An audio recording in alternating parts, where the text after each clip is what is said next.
Muy buenas noches, queridos hermanos, es para mí una alegría poder estar con ustedes en esta oportunidad y realmente ansioso de que Dios hable a nuestros corazones, de que nos anime, de que nos desafíe y confronte nuestra vida. Vamos a continuar estudiando el libro de Hechos y ya llegamos al capítulo 7 de este libro. Vamos a ver la muerte de Esteban. La verdad es un libro bastante extenso, es un capítulo bastante extenso, tiene 60 versículos y vamos a hacer lo posible para ir viendo de qué trata en estos 20 minutos más o menos que tenemos.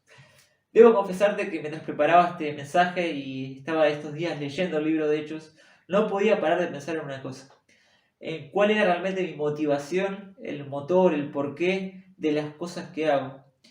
Y podemos tener un montón de buenas motivaciones. Por ejemplo, no sé, yo estoy muy ansioso de que quiero terminar la carrera, aún me quedan bastantes años para poder terminarla, pero bueno, es una de mis motivaciones de estudiar para poder recibirme. Quizás puede ser formar un hogar, quizás puede ser, no sé, cambiar de auto, cambiar de casa.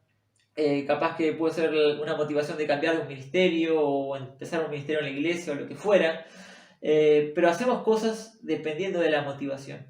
Y pensaba cuál era la motivación del corazón de Dios, cuál era la motivación del accionar de Dios. Y sin duda veía que Dios tiene un corazón movido a misericordia. Un corazón que anhela que el mundo le conozca, que el mundo pueda ser salvo. Y eso obviamente me habla de que esas cosas, anhelos que yo tengo y quizás tanto que estoy invirtiendo en cosas materiales de este mundo, se van a acabar con la muerte. Sin embargo, las cosas que Dios espera y la motivación del accionar de Dios son cosas eternas, porque Él está pensando en la vida eterna de este mundo. Y hay un versículo que me encanta, que está en Primera de Timoteo, capítulo 2, versículo 4, que dice de la siguiente manera: el cual quiere que todos los hombres sean salvos y vengan al conocimiento de la verdad, porque hay un solo Dios y un solo mediador entre Dios y los hombres, Jesucristo hombre. Este es el corazón de Dios, un corazón apasionado para que el mundo le conozca. Y hay otro versículo muy lindo, en segunda de Pedro también. Vamos a ir a esta segunda de Pedro. Me pasé. Segunda de Pedro, capítulo 3, versículo 9. Y dice de la siguiente manera: el Señor no retarda su promesa, según algunos la tienen por tardanza, sino que es paciente para con nosotros, no queriendo que nadie perezca, sino que todos vengan al arrepentimiento. Una vez más, nuestro Dios es paciente. Él quiere que todos lleguen al arrepentimiento, ¿sí? Y este es el corazón de Dios y también es el corazón del libro de los Hechos y de los discípulos que estaban siendo testigos del amor de Cristo. Y esto me hace recordar a un versículo que está en 2 Corintios 5:14 que me encanta. Muchas veces lo menciono porque realmente ese versículo marcó mi vida y quiero compartírtelo. Vamos a ir hasta 2 Corintios capítulo 5, versículo 14, y dice de la siguiente manera: porque el amor de Cristo nos apremia o nos constriñe, habiendo llegado a esta conclusión, que si uno murió por todos, luego todos murieron. Y por todos murió, para los que viven, ya no vivan para sí, sino para aquel que murió y resucitó por ellos. ¿Ves? El amor de Cristo nos constriñe, nos impulsa, nos gobierna a tal punto de compartir de Dios y entregar nuestra vida en manos de Dios. ¿Ves que le termina diciendo? Para que los que viven ya no vivan para sí, sino para aquel que murió y resucitó por ellos. Y esto fue sin duda el caso de Esteban. Y es un poco lo que vamos a estar viendo. Así que acompañame al libro de Hechos ahora sí. El capítulo 6, vamos a ver los últimos versículos para recordar un poco el contexto antes de comenzar el capítulo 7. Y va a decir Hechos 6, 13 de la siguiente manera: y presentaron testigos falsos que decían: este hombre, hablando de Esteban, no cesa de hablar palabras contra este lugar santo y contra la ley. Pues le hemos oído decir que este Jesús de Nazaret destruirá este lugar y cambiará las costumbres que nos legó Moisés. Entonces todos los que estaban sentados en el Sanedrín, al fijar los ojos en él, vieron su rostro como el rostro de un ángel. ¿Ves? Un poco esta era la situación en la cual se encontraba Esteban antes de arrancar el capítulo 7. Él había sido arrestado, él había sido llevado hacia el Sanedrín y estaba siendo acusado por dos cosas. Fíjate lo que dice el versículo 13, dice: no cesa de hablar palabras contra este lugar santo, hablando del templo, y eso era lo que lo acusaban, y contra la ley, ¿sí? Acusaciones muy similares a las que le hacían a Jesús.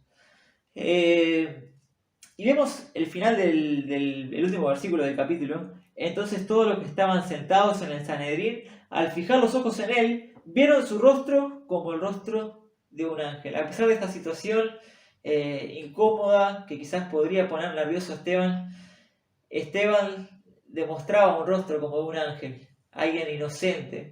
Y fíjate que antes de arrancar con el capítulo 7, vamos a ir a un versículo que está en Marcos 13, Marcos 13, versículo 11.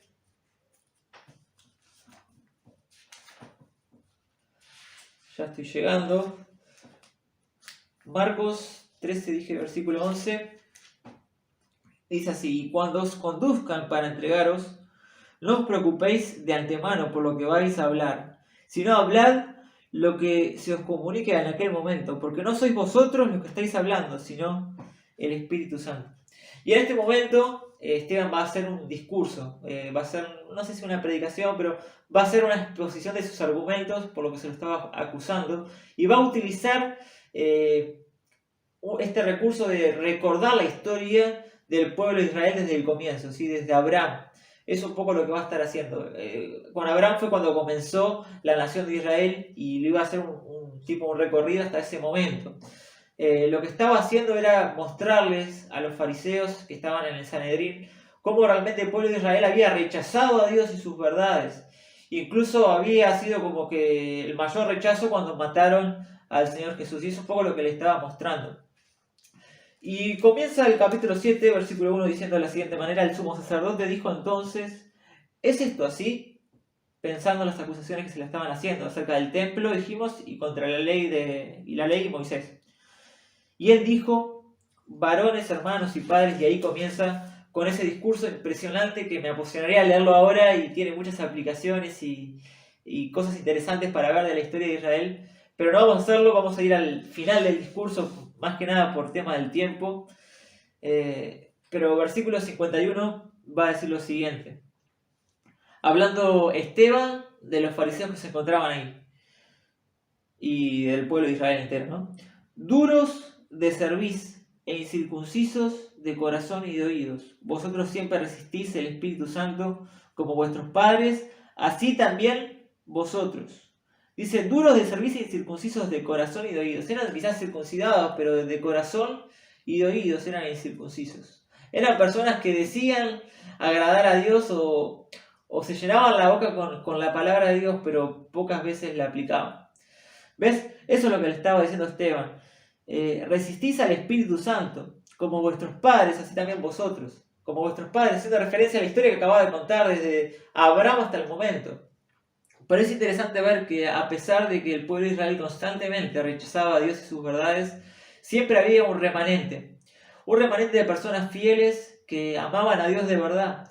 Y lo vemos como él hace en ese relato, a Abraham, a Jacob, a José, y así podemos seguir. Y también podemos ver en la Biblia personas que realmente marcaron la diferencia. Podemos pensar, pienso ahora en David y los amigos en Babilonia. También en mujeres, en Ruth, en Esther, en Débora. Ahora no se me ocurre muchas más, en Ana, por ejemplo. Pero ves, hay un montón de personas, hombres y mujeres, que marcaron la diferencia en un contexto de un pueblo que rechazaba a Dios.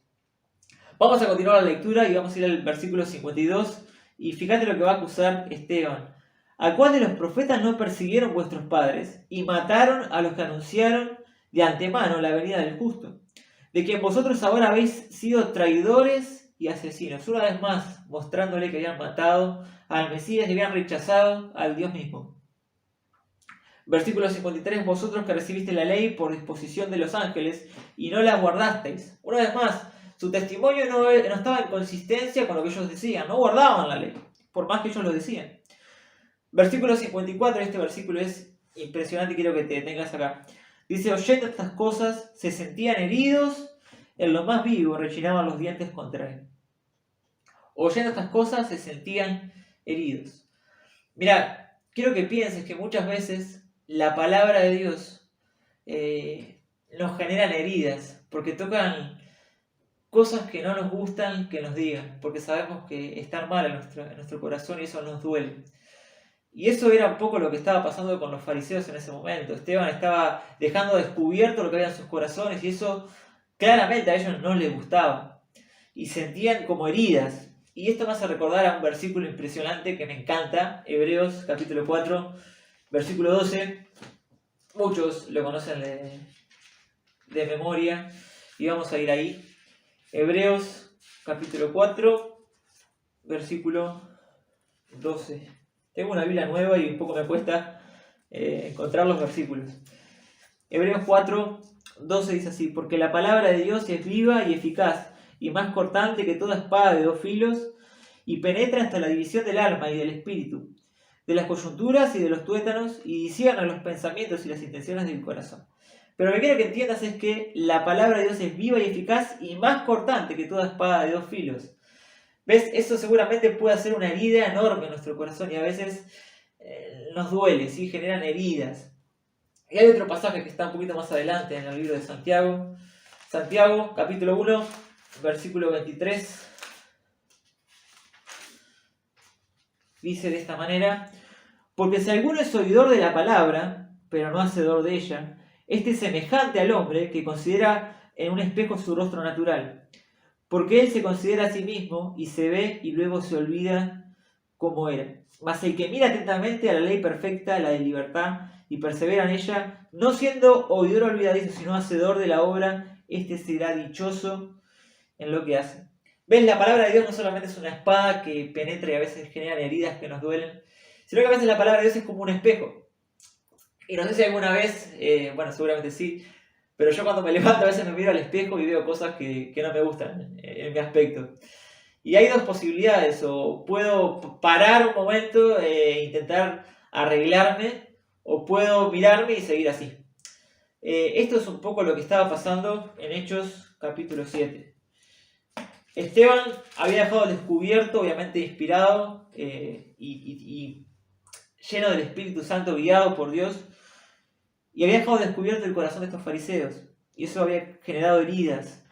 ¿Ves? Y la decisión de ellos fue que rechinaban los dientes contra él, generaron odio. Y a veces puede pasarnos eso también a nosotros. Al escuchar la voz de Dios y ver cosas que no nos gustan, podemos llegar a sentirnos tan mal que no querer cambiar. Y lo que debemos hacer cuando escuchamos la voz de Dios que toca nuestro corazón y dice: Marcos, estás haciendo mal, es humillarnos delante de Dios y decirle: Dios, necesito que me ayudes, necesito que cambies cosas de mi corazón y que cada vez pueda glorificarte con mi vida. No fue la decisión de estos fariseos, y ellos, al escuchar la voz de Dios y sentirse heridos, agarraron rencor hacia lo que Esteban le estaba diciendo y obviamente hacia Dios. Pero fíjate el contraste, versículo 55: pero Esteban, lleno del Espíritu Santo, puesto los ojos en los cielos, vio la gloria de Dios y a Jesús que estaba de pie a la diestra de Dios. Los ojos de los fariseos estaban puestos en Esteban, pero con ojos de bronca, de rencor, de odio, hasta el punto de matarlo. Los ojos de Esteban estaban puestos, a pesar de esta circunstancia, que él era consciente que lo querían matar, tenía los ojos puestos en el cielo. Qué impresionante, una persona que dice que estaba lleno del Espíritu Santo. La circunstancia no iba a impedir de ninguna manera su comunión con Dios. Él tenía su esperanza depositada en los cielos y sabía que de ahí podía venir el socorro y el auxilio. Vio la gloria de Dios y a Jesús que estaba de pie a la diestra de Dios, el versículo 56, y dijo: he aquí veo los cielos abiertos y al Hijo del Hombre que está de pie a la diestra de Dios. ¿Ves? Al ver los ojos a los cielos, él comenzó a ver a Jesús. Y estoy convencido de que eso fue una esperanza enorme para él. Estoy seguro que él pensaba que seguramente su vida iba a terminar dentro de poco. Y al ver a Jesús en los cielos, debe haber sido una esperanza y una paz tan tranquilizadora para él en su interior. Jesús había muerto hacía un tiempo atrás y él ahora lo estaba viendo y no lo veía en una tumba muerto, sino que él estaba a la diestra de Dios y él estaba vivo. Eso también es una esperanza para nosotros, saber que vamos a resucitar juntamente con él y que no tenemos a un Dios que está muerto, que la muerte lo venció, sino que uno que venció a la muerte y resucitó el tercer día y hoy vive y está a la diestra de Dios.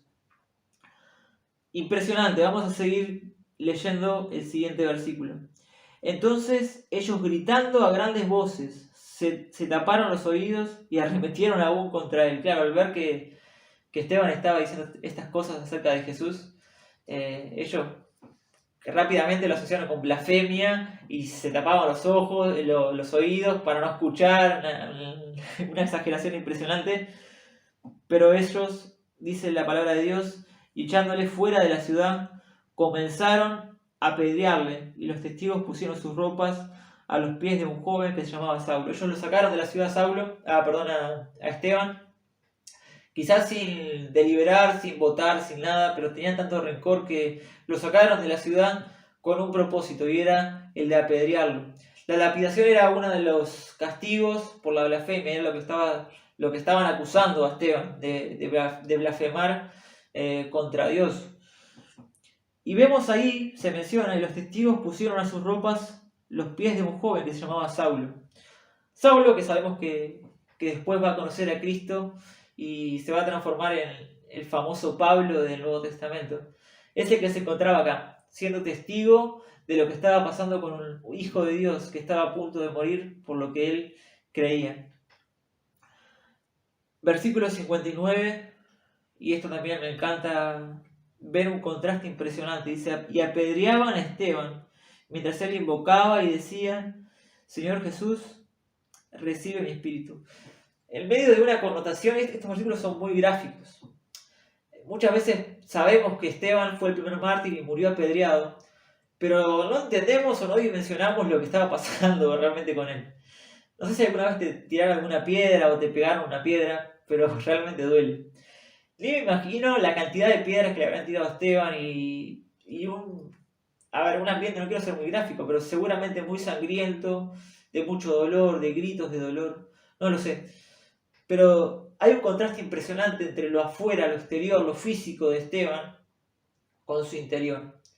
Su interior estaba totalmente en paz. Él, fíjate que va a clamar a Dios y dice, y apedreaban a Esteban mientras él invocaba y decía, Señor Jesús, recibe mi espíritu. ¿Ves? Esteban le estaba dando su vida a Dios por completo, aún su vida física también. Y él le dice, recibe mi espíritu. Y este mismo Esteban, que era diácono, que servía a los ancianos, que había hecho grandes prodigios, que había sido arrestado y llevado al Sanedrín, y había expuesto verdades y el corazón de estos fariseos que se encontraban allí. Este mismo Esteban, que afirmaba verdades de Dios, también las vivía, ¿sí? No solamente decía, sino que él estaba marcando su testimonio con un sello de sangre. Y esto estoy seguro que impactó a muchos de los que estaban allí, incluyendo a Saulo. Después en varios libros también menciona en Corintios, y creo que es en Corintios que menciona justamente de momentos así donde personas estaban muriendo por causa de Cristo. Y vamos a leer ya el último versículo, y es interesante también, y puesto de rodillas, un Esteban quizás muy dolorido, clamó a gran voz, Señor, no le tomes en cuenta este pecado. Y habiendo dicho esto, se durmió. Señor, no le tomes en cuenta este pecado. Lo estaban matando, lo estaban apedreando injustamente, y él tenía un corazón misericordioso. Estas palabras son muy similares a una que, no sé si te habrá sonado, pero Lucas capítulo 23, versículo 34. Vamos a ir ahí. Lucas 23, 24. Dice de esta manera, entonces Pilato sentenció que se hiciese lo que ellos pedían.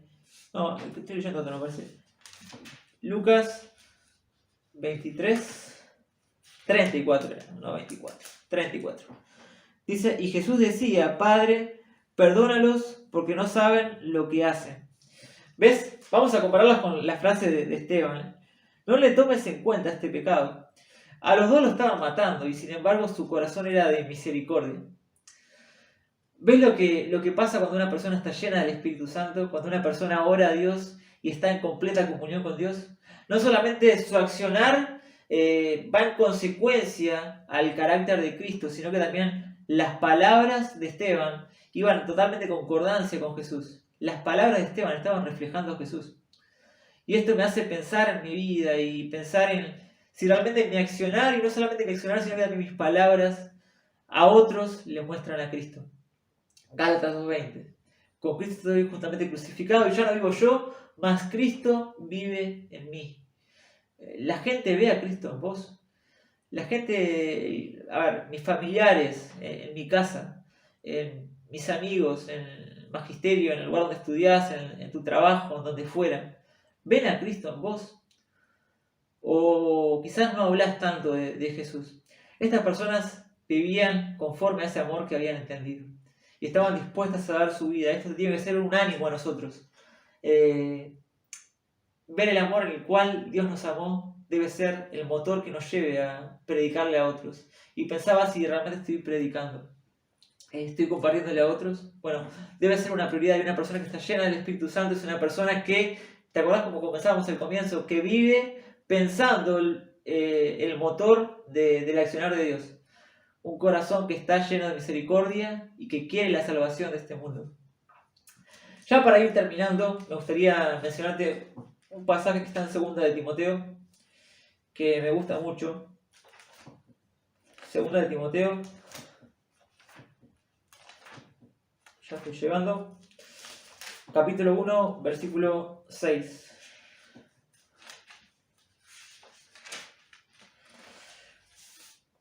Del versículo 6 en adelante dice: por lo cual te recuerdo que avives el fuego del don de Dios que está en ti, por la imposición de mis manos. Porque no nos ha dado Dios espíritu de cobardía, sino de poder, de amor y de cordura. Por tanto, no te avergüences de dar testimonio de nuestro Señor, ni de mí, preso suyo, sino participa de las aflicciones por el Evangelio, según el poder de Dios, que nos salvó y llamó con llamamiento santo, no conforme a nuestras obras, sino según el propósito suyo y la gracia que nos fue dada en Cristo Jesús antes de los tiempos eternos. Pero decía, por lo cual te recuerdo que avives el fuego que hay en ti. Sin duda necesitamos que avivar ese fuego que tenemos adentro, que Dios nos hable, nos confronte, pero que realmente tomemos decisiones. A veces sentimos la voz de Dios y Dios nos habla, pero queda ahí, no tomamos la decisión. ¿Te acordás como cuando nos vemos con el espejo? Nos vemos mal y nos vamos.